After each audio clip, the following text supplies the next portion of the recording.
Mailbag time.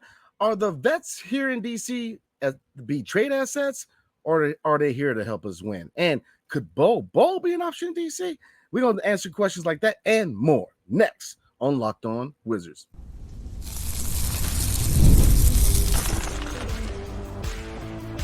You are Locked On Wizards, your daily Washington Wizards podcast, part of the Locked On Podcast Network.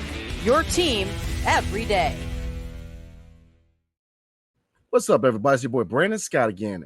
And I appreciate you guys making Locked On Wizards your first listen every single day. We are free and available wherever you get your podcasts and on YouTube, part of the Locked On Podcast Network, your team every single day. And tonight's episode is brought to you by FanDuel. Make every moment more. As the playoffs wind down, the sports aren't sporting like we want them to, right? But this summer, FanDuel is hooking up customers, all customers that is, with a boost or a bonus daily. That's right. There's something for everyone every day, all summer long. So look, visit FanDuel.com to get started. All right, everybody. Today is Mailbag episode, like I said. So we're gonna go over the YouTube questions, and let me go ahead and put up my background real quick because actually forgot. So give me a second, everybody. Today we're gonna go over the YouTube side of things as far as questions, and I'm gonna answer. There we go. And then X, aka Twitter, I'll go over there and I'll answer the questions you guys asked. So I definitely want to say thank you for everybody who put out a question, and thank you for everybody who watches the video as always, because you guys are dope, and I appreciate you guys, man. So let's get into it. Let's look at. We're gonna answer the questions from YouTube first. Let's get into it. All right. The first question is from @JesusSaves33_, and they ask, I think we have all these vets for guidance and trade assets for first round picks. Some people believe we're signing them to help us win. Why do you think we sign all the vets? Okay, good question. I appreciate you, man.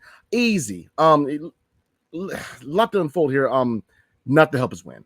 Now, could we be a better team? I think we could be better to the point where we're maybe 5 to 10 games better. Maybe we can win 25 games because, you guys invest in a team who can play. Now, there are question marks. Now, we know that as far as the vets that we do know, right?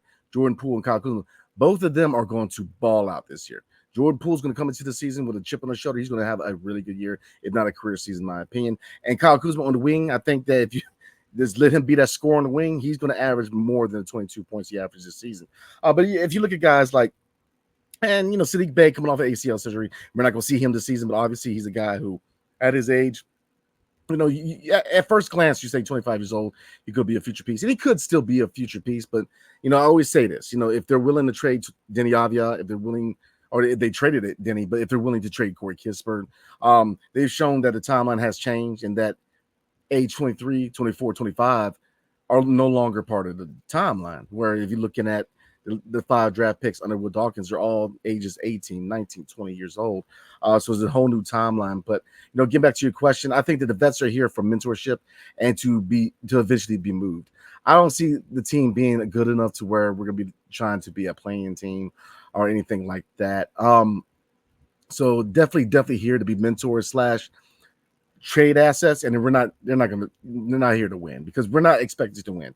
Look, obviously we're looking to be just as bad as last year because the draft coming up next is a Cooper Flag draft. And yes, Cooper Flag's not the only talent in the draft. There's easy 7 guys in the top 10 who could be franchise altering talent. But, Cooper Flag is obviously the guy who's a consistent number 1, overall pick right now. And for good reason, because he's getting high marks from NBA veterans such as Kevin Durant. The kid can play. And the Wizards get the number 1 overall, man. That's the easy choice. And I think that he could pair well in the front court with Alex R, which I get it, right now, hot and cold response with Alex R. Good for, okay, first game, second game shows some flaws in his game, but I think the overall Alex R still has what it takes to be a really good player. He's going to have to find that dog in him. He's definitely got to find that dog, but I think that Brian Keefe Company are going to definitely help him out. And I think that, Jonas Valanciunas is a good mentor and a good guy that's going to be able to push Alex R in practice. He's be able to, because, having a dog factor is one of these things where you either have it or don't. But, people get mad, if Jonas starts making them mad in practice, then, like I said, if you look at players like Michael Jordan, he was a guy that was very hard in practice on other players.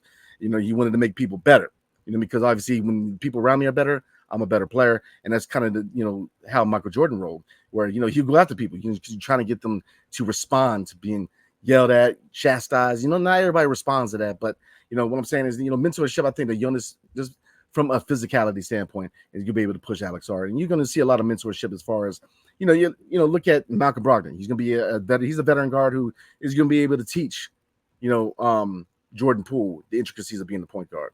He's going to be able to work with Bob Carrington. He's going to be able to work with Jared Butler. The list goes on. You look at Kyle Kuzma and the fact that, he's got the championship pedigree. He's been that number one option on the wing. He can definitely work with Bilal and be that voice, that veteran voice for Bilal. And the same thing with Jonas and dealing with Alex Sarr, Tristan Vucevic. So I think they're here to be veterans and not here to win. But thank you so much for your question. Next coming up is I'm coming for everything this time. They asked, who has a better chance of winning Rookie of the Year, Alex Sarr or Jaden Daniels? Jaden Daniels. Right now, Jaden Daniels. Now, Alex Sarr, there's obviously a chance he can do it, man. I said it, when we did the live after the second Summer League game. Look, he's raw, man, and he doesn't have that type of repetitions like Jaden Daniels did.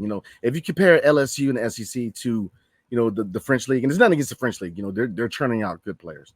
So it's obviously a league on the rise, but the SEC is kind of like a mini NFL in itself.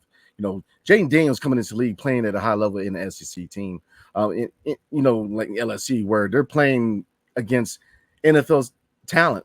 Because most of these teams in the SEC, a lot of these guys are going to the NFL. I mean, it's an NFL factory. So I'm going to say that, in my humble opinion, Jaden Daniels is more NFL ready as opposed to Alex Sarr being NBA ready. Because, Alex Sarr is going to take time for him to acclimate. And he's very raw. He's early. He's young, man. He's very, very young. He's got tons of potential. But, he's definitely has to add some muscle to his frame and learn how to be more physical if he wants to survive in the NBA and be effective. But I'm going to say Jaden Daniels. All right, so appreciate the question. Next one on the agenda is at Foam Positive Head, and they ask, how aggressively should we pursue Bobo to play the three? I don't see us going after Bobo. Now, there was a time where I thought we could and should, and we very well could at some point, but we'll see on that. I don't see us right now being linked to Bobo, even though, he's an intriguing young prospect. And obviously, being a rebuilding team, you want to bring on as much young talent as you can to see if you can not only develop them, but get them, to the point where they can contribute to your organization. So I'm not going to close the door on Bobo, but I think right now, I don't see it happening right now. But I definitely like your question, man. All right, finally on the agenda for YouTube. This is at KQ Sports Talk. What's up? How you doing tonight? The question is, do you think we could get a similar trade package for Kuzma like the Nets got for Mikal Bridges? I'm going to say no. Realistically, we know what the asking price is for Kyle Kuzma right now. It is 2 first-round picks. Now, if you look at last year when he potentially almost went to the Dallas Mavericks, I don't know if it included Daniel Gafford or it was just Kuzma himself, but they said there was a real chance to get 2 first-round picks. But the big but to that is we would have had to absorb Grant Williams' contract, which would be a bad contract. So in order for us to get a second first-round pick, we would have to absorb a bad contract. And to a certain degree, that would take away minutes from a younger player. And I think that's a big reason why they didn't make the deal. Yeah, this talk where they went to Kuzma and asked him if he wanted to go. He famously said he doesn't fit the timeline. I think he does regret that. But I don't think that's the factor that I think, obviously, if you look at Kuz, he likes being here. He likes the organization. He's a very popular player amongst the fan base. He should be. He's played good basketball here in DC. He's definitely been a veteran voice. He's a guy who's been active on the court and off the court, doing a lot of things as far as the low-income neighborhoods in DC and his hometown of Flint, Michigan. So he's definitely a high-character player who can play some ball. And he's done well in DC. But he's also a guy who has an affordable contract, not only to the Wizards, but to prospective teams who want to add talent and they don't want to give up a lot of assets to get that talent. So I think that he's definitely tradable. But you see the attractiveness of keeping him. Now, I'm one of those guys that think that we should flip him. I like Kuz, but if you can move Denny, then you can move Kyle Kuzma. If Corey Kispert is on trade rumors, then Kyle Kuzma should be. And like I said, Jordan Poole is a guy that was a guy that I thought could be a long-term piece here in DC for years to come. But with the trade of Denny Avdia as a 23-year-old prospect, that shows that. And if you look at the fact that all 5 draft picks under Will Dawkins are all teenagers, the timeline has been pushed back. So there's a couple of things to kind of look at with that. Now, realistically, should they start at 2 first-round picks to start negotiations? Yes, absolutely. But I think more realistically, you're looking at a first-round pick, a young player, and probably an expiring deal. That's probably what you're looking at to match the salaries. But 2 first-round picks, I'm not going to say it's impossible because Will Dawkins has shown that he can be very savvy and be under the radar. Kind of, he knows what he's doing, man. Not really under the radar because now people are noticing that he's a really good GM. But I think that he's definitely going to start at that. As far as starting negotiations, but I think realistically, if you look at trade packages positionally for the Sacramento at one point, it was with Kevin Huerter in the first-round pick.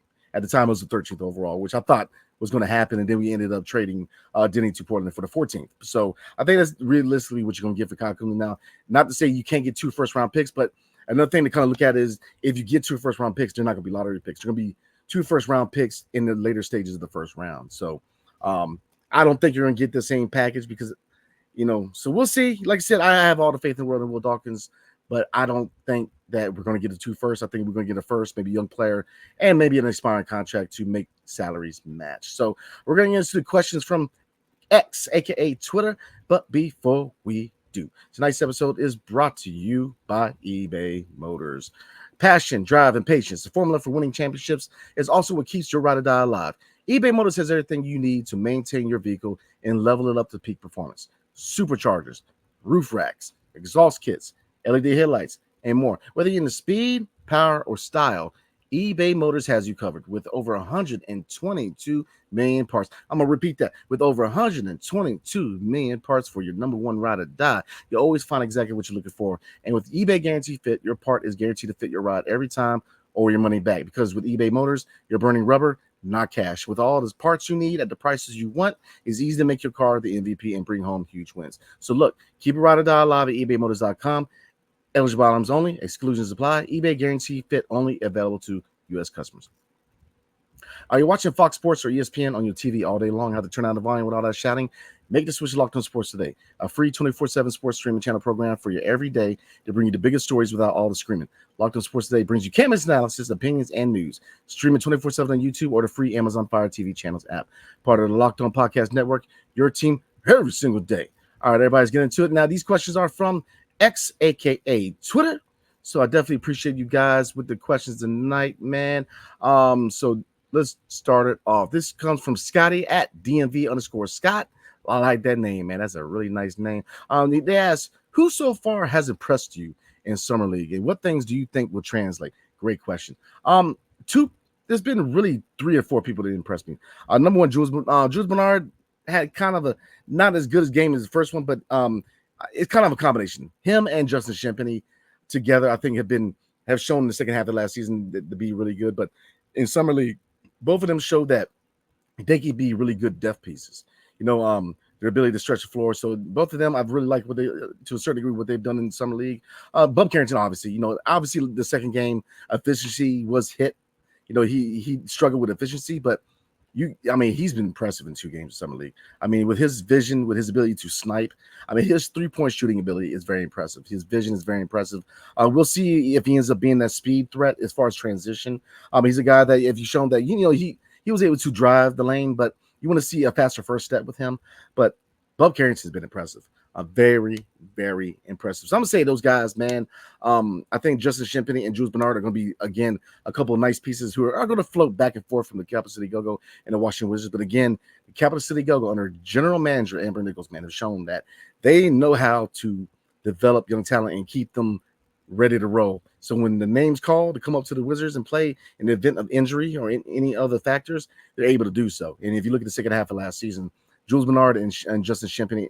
And as far as other guys, too, obviously Jared Butler's another guy who came from the Kansas City Go-Go. Jordan Goodwin, before that. So they're doing a great job churning out these young prospects, man, and keeping them warm, man. So when the time comes, they can contribute. All right, so definitely appreciate the question. Next question comes from Super Saiyan Show Off, my guy at Super Saiyan Show. That's my guy. He's a good dude, man. And the question is, do you think the roster is a finished product to start the season? And if not, what else do you think might happen? That's a good question, because I think you've seen a remotely solidified roster to a certain degree. Now, obviously, with Tyus Jones, we'll see if they do the sign and trade that could bring us a young player back. Somebody said in the comments, I forget what video, but he said as a potential player coming back to us with BJ Boston in a couple seconds. I think that's a really good trade. I got to go back and see it, but I'm going to shout you out right now. I forget the name, but when I go back into the comments, I'm going to shout you out in the next video, because I think that's a good, we could bring on a young player like a Brandon Boston, man. So stuff like that. Do we get a young player back from a sign and trade with Tyus Jones? If we indeed do a sign and trade, yeah. Other questions. I mean, I think this is pretty solidified because if I guess we'll go through it real quick. I mean, if you look at point guard right now, point guards are looking at Malcolm Brogdon, Bob Carrington, Jordan Poole, and Jared Butler. Who starts and who, I think that's still up in the air. Obviously, with a $22.5 million price tag. Starting off, you could see Malcolm Brogdon play at point guard. You very well could see Malcolm Brogdon slide to the 2 and let Jordan Poole be the point guard, which I think would be better because we know that Jordan Poole is a young guy who needs the ball in his hands, and he's very effective with the ball in his hands. So, on the second unit, Bob Carrington versus Jared Butler, who gets the nod when it comes to minutes priority. We'll see on that. Shoot guard, we'll see on that also because could it be Malcolm Brogdon or Jordan Poole to start off? Could it be Bilal? So I think that most of the moves have been made. Now, it could be subject to more moves. I mean, I think that Will Dawkins is definitely listening to offers. People are going to continue to field offers for Kyle Kuzma. They're going to field offers for, I can't think of Corey Kispert. My bad. Corey Kispert is going to get a lot of attention. Jordan Poole may. Like I said, I think Jordan Poole, man. I think that if you see the fact that he was really embracing DC in the second half of last season, I think he expected to be a long-term piece. And like I said, I wanted Jordan Poole to be a long-term piece, but then I kind of saw the writing on the wall with the Denny Avia trade. And if you look at the fact that they're ready to move on from Denny and the fact that they drafted Bob Carrington, the writing on the wall to a certain degree with Jordan Poole. And like I said, Jordan Poole is a guy that, I definitely really, really like as a player and as an individual. He's shown some toughness in the second half. Last season, he got a lot of smoke. He got a lot of criticism. He came back in the second half. He performed well, 6-man. When the time came to start, he did his thing. So he's a player that I think would be a great asset, not only in Washington, but on any other team that would want his services. So I definitely wish the best for him. Looking at moves, I think the most of the moves you're going to look at is probably, Johnny Davis. Do they pick up his option? Corey Kispert, I definitely expect them to not only pick up his option, but could potentially sign him to an extension. But then going back to Denny, they could do the Denny move, right? Which is sign to a team-friendly extension and then eventually move on from him. Because, look, the priority to Will Dawkins and company is your draft picks, the 5 draft picks under Will Dawkins. You're looking at Bilal Coulibaly, Tristan Vucevic, Bob Carrington, Alex Sarr, and Keyshawn George. So, a lot of these guys underneath the Tommy Shepard period where we thought they were long-term pieces, they're not looked at as long-term pieces anymore. So I see, a little more subtraction as, what I'm saying? Like Johnny Davis, he played well last game. He played well, but the question is it enough? Is it enough for them to want him to stay and spend more time to develop him, or do they let him go? So that's what I'm kind of looking at. You could see another move or two happen, but I think right now you're somewhat looking at what the roster's going to look at come the regular season. So, like I said, we're going to get into the itinerary for the rest of the week, everybody.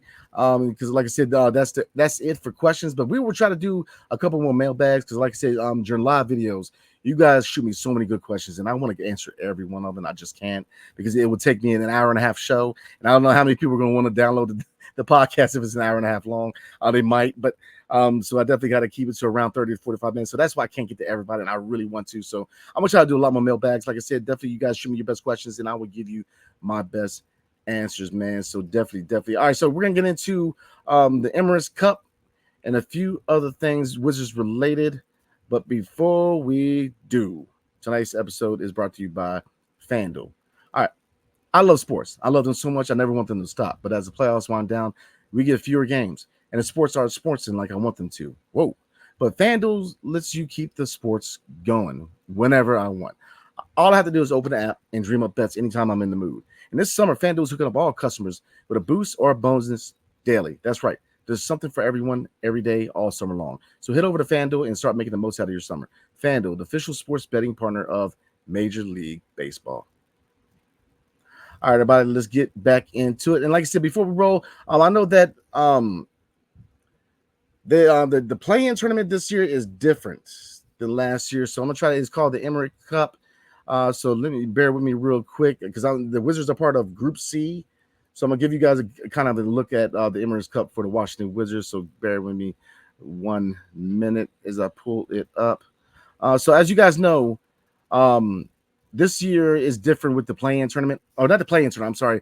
The in-season tournament. Last year, obviously, we started off with the Charlotte Hornets game. So the in-season tournament is going to be different this year. It is now called the NBA Emirates Cup. Now, the Wizards were placed in Group East C. So, what are the teams? Because you guys know that whatever group the teams are in, that's the teams that we play against. So, what are the teams that are in the East Group C? All right, number one, Boston Celtics. So you already know the defending champs are going to be a hard matchup.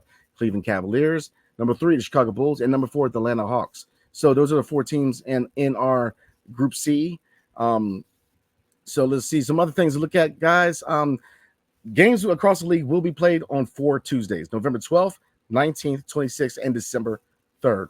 3 Fridays, November 15th, 22nd, and 29th. The quarterfinals are on December 10th and 11th, and the semifinals and championship are on December 14th and 17th, respectively, at the T-Mobile Arena in Las Vegas. So another thing to look at is, what if your team doesn't make the quarterfinals? Well, all 22 teams that don't make the quarterfinals will play 2 regular season games from December 12th to 13th and 15th to the 16th. The opponents are to be determined for all teams in this situation. So like I said, this is not a new concept.